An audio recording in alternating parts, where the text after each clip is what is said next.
Nightwork, a Dave Brandstetter mystery. Author Joseph Hansen. Publisher Open Road Integrated Media. Narrator Eric Aust. Chapter 2.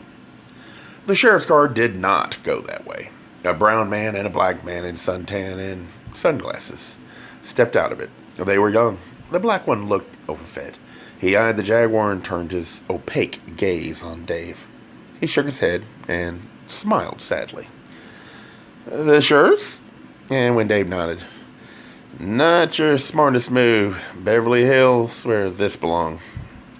With a careful finger, he touched a splinter of glass sticking up in the window frame.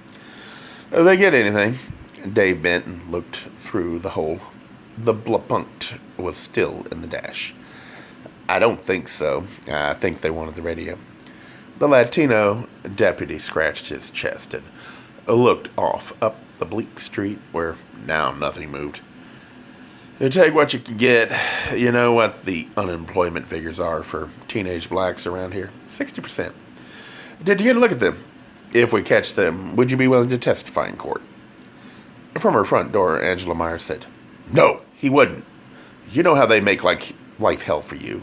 She came in a soft-souled run down the walk. They telephoned all night. They broke our windows, killed our dog, scared the kids so they couldn't go out and play. The black deputy said, He don't live around here. They'll find him, Angela Myers said. You know that. She looked at Dave. Paul, my husband, he testifies against Silencio Ruiz for supermarket holdup. Other people saw it, but Paul was the only one brave enough to testify. Dumb enough. This was Malloy.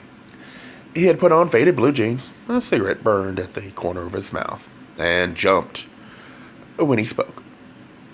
What did he think was going to happen? The Gifford Gardens gang would give him a medal. He did the right thing, the black deputy said. What made you come here? Dave said. Mr. Gifford called us. The Latino pointed. The Gifford mansion shone white in the sun behind its big trees. The windows glittered in the sun. DeWitt Gifford. He lives up there. The black deputy chuckled. Ain't much gets past old DeWitt. Mind everybody's business. Like he was the king in his high castle. Watches out that tower and binoculars. Nothing else to do. Dave looked at the cupola.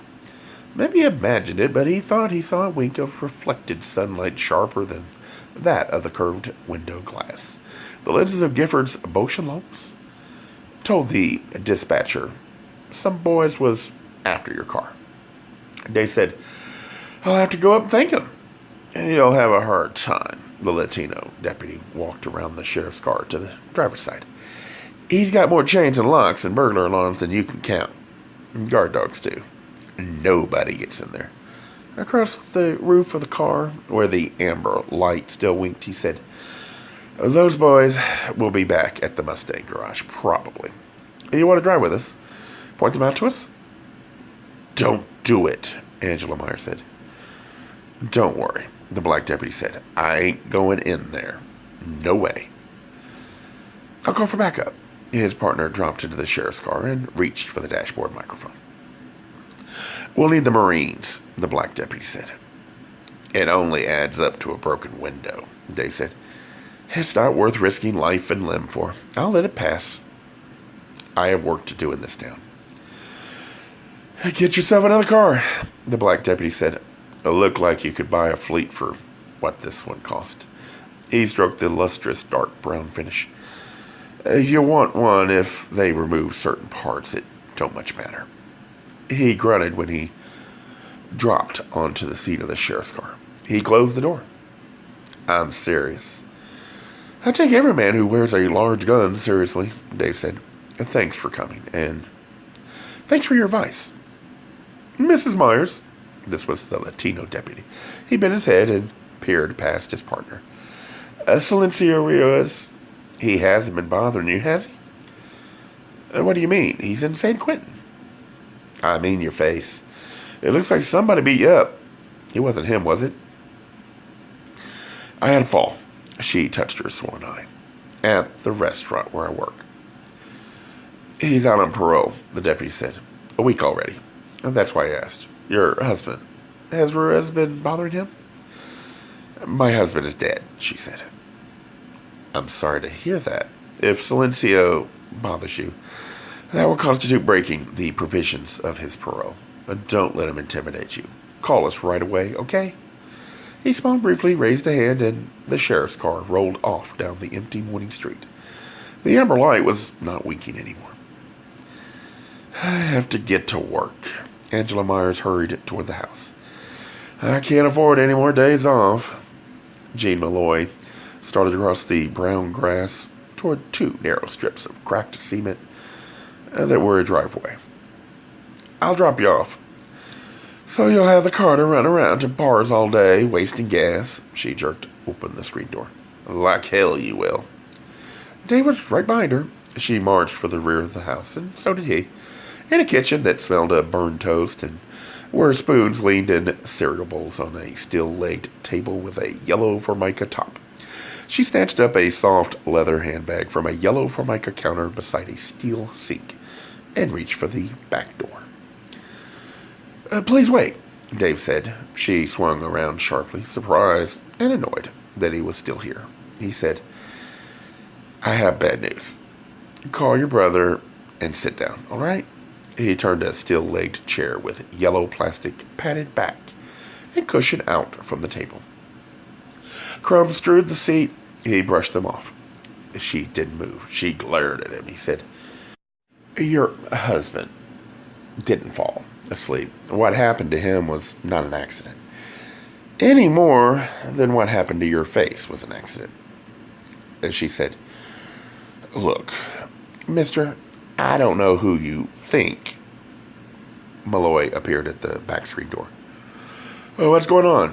He came inside, glanced at angry Angela, scowled at Dave. Listen, friend, this is my sister. Sit down, please. And Dave hooked another chair by the leg with his shoe and swung it out from the table. The sheriff's lab men have been examining the wreckage of Paul Myers' truck. It's taken a week, but now they're sure he didn't have an accident.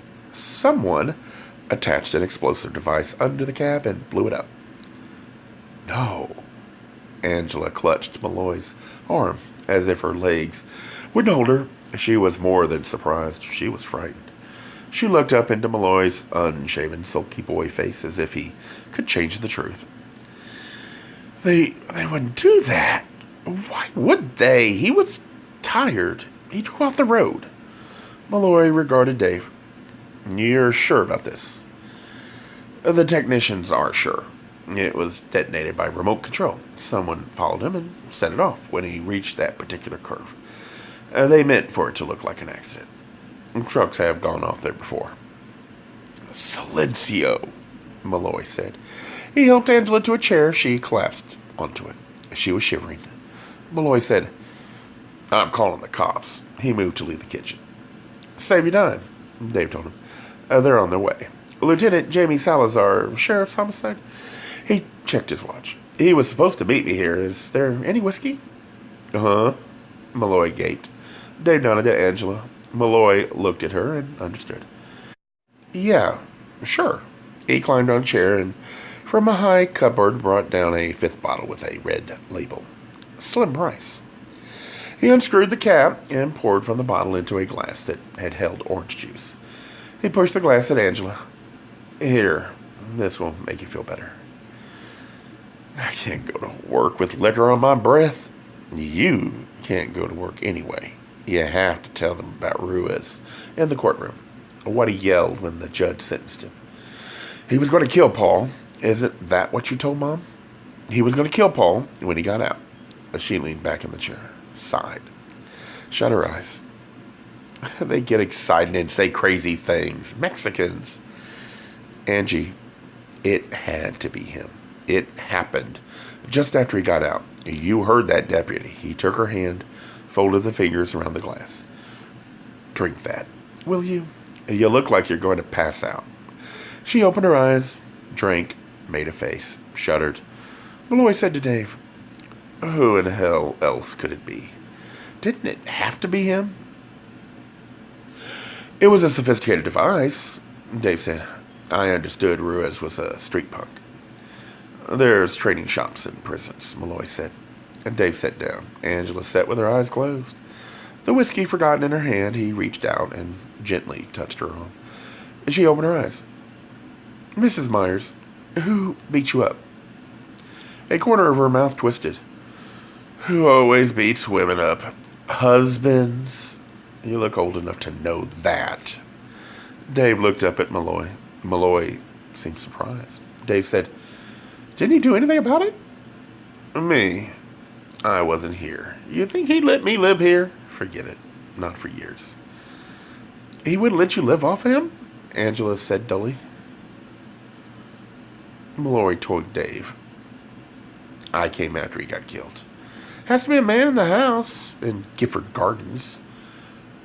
You better believe it. Anyway, Angie always wanted me here. It was Paul that hated my guts. Angela found Malloy's hand and smiled up at him with gentle reproach. He didn't. He just wanted you to stand on your own feet as long as you could live here with us. Free meals, free rent, pocket money, you never would. He did it for your own good, just like Daddy and Mama. Oh boy, Malloy gave a sour laugh and asked Dave, Can you figure that? Just out of high school. Your folks kick you out. Your brother-in-law kicks you out. No job, no money, no place to sleep. And they call it love. They call a lot of things love, Dave said. And some of the most unlikely ones turn out to be just that. Malloy snorted. Cigarettes lay on the table. He pulled out a third chair, sat on it, shook a cigarette from the pack, lit it with paper matches whose print urged him to complete his high school education at home. He blew out the flame with a stream of smoke and asked Dave, Does it make some difference to the insurance company if he was murdered or died by accident? It could. In either case, I'd be here. What for? Angela said. I already told the police all I know. I don't know anything. Jean's right. It has to be Silencio, doesn't it, Ruiz? Sometimes, Dave said. We know things without knowing we know them. Paul Myers went for years without life insurance. Then suddenly, a month ago, he took out a policy for $100,000. Dave glanced at the shabby kitchen. Faded yellow paint, scuffed vinyl tile, crooked cupboard doors. That's expensive. What happened to make him do that? She shrugged. Ossie Bishop died. It scared Paul. It happened so fast, no warning. He didn't want to leave me and the kids and my folks high and dry. Ossie Bishop? Malloy jumped up, making the movement noisy, scraping the chair legs. He went to the stove. A glass coffee pot stood there. Half full, over a low flame, he turned up the flame. Anger was in the sharp twist of his wrist. He'd have that jig in the house. He wouldn't have me, his wife's own brother. Ossie was Paul's best friend, Angela told Dave. I didn't like having one of them in the house, but he wouldn't hear a word against Ossie. And that wife of his, Luella, big, fat, black thing, always trying to be friendly, asking me to go to that nigger church with her, wanting our kids to play together. Paul didn't see anything wrong with it, but I don't believe in it. I wasn't raised that way. This is a mixed town, Dave said. Surely in school. Don't let them go to public school. White kids get mugged and knifed and raped at public school in Gifford Gardens. That's the reason I waitress, so I can pay to send them to the Kilgore school. Was Ossie Bishop an independent trucker too? She nodded. It was him who told Paul about the night work. He was doing it, trying to save up enough to buy a second truck so his oldest boy could drive it when he got out of high school. Malloy banged mugs onto the table among the milky cereal bowls, whose spoons tinkled from the jar. Jesus, have you told Dad that? That even a nigger thinks of his own flesh and blood first? I'm sure as hell going to tell the old bastard. Jean, she said wearily, that's all past and gone. It's no good eating yourself up inside over something that can't be changed. He's sick anyway. Leave him alone. You never wanted to be a truck driver. I sure as hell never wanted to be a carpenter. Malloy brought the coffee pot and filled the mugs. Not for free. For Christ's sake, he paid his other apprentices. I was his kid, so I didn't get paid. Beautiful. He set the coffee pot back on the stove. And Dave asked Angela, what happened to Bishop? A road accident. He got sick. He was away from work a couple of days, then he died in the middle of the night. He couldn't get his breath. Luella called a doctor, but it was too late. Big, healthy man, still young. It scared Paul. Dave tasted the coffee. Hot, but weak. He lit a cigarette. When was Silencio Ruiz locked up? Angela wrinkled her forehead. 2 years ago. 18 months? Her laugh was bitter. The sentence was 5 years. It didn't mean anything, did it? Not much, Dave said. Ossie Bishop died a month ago. He reached across the table for the ashtray. I don't think Silencio Ruiz killed your husband. Gay Mysteries audiobooks. I think it is easy to hate a label, but a face humanizes the word. So this effort is twofold. To offer comfort to those like myself that your world didn't end because you don't fit into the view of acceptable society on both sides. And in hopes of helping those with family that are LGBTQ, that it doesn't mean we are aliens from the child they once knew. Reassure them so they can maybe be supportive at the same time, being true to their values.